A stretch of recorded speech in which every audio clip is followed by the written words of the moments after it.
So I took my son to see the movie Backrooms this weekend, and I have to say I was pleasantly surprised. I really enjoyed the movie. And the thing that stuck with me is the fact that the monster was not the scariest thing in the movie. The scariest part for me was how easily disoriented we can become as people. And to take it deeper, I would say it was really the idea of how easy it is to lose our sense of direction and our own self-trust. And honestly, I feel like this is something that happens more often than we admit as people. And what was scarier was in the movie, the main character had become so accustomed to his own patterns that he stopped questioning them. We can become so comfortable with our own interpretations that we make them reality. So familiar with our own defenses that we mistake them for our personality.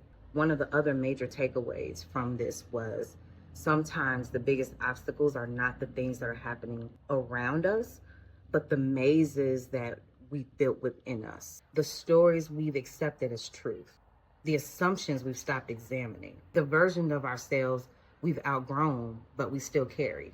And as somebody who has spent years studying psychology, working in community mental health, and doing my own healing work, I've learned that sometimes the beliefs that are the hardest to challenge are not actually the ones that came from other people, the ones that we internalize from the people around us.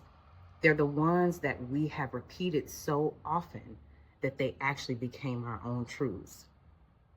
And the hardest part of it all is that nobody can solve this for us.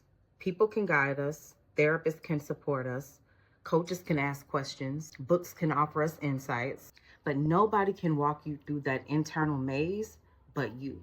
At some point, each and every one of us has to become curious enough to ask, what if the way I've been seeing myself isn't the whole story? Because it's not always about changing our circumstances. Sometimes it's about finding our way out of those rooms that exist within us, the rooms that we are stuck in. Let me know what you think. This is not a paid advertisement. I just thought it was a really good movie and a great discussion piece. So if you go see it, would love to hear your thoughts. Share those with me in the comments.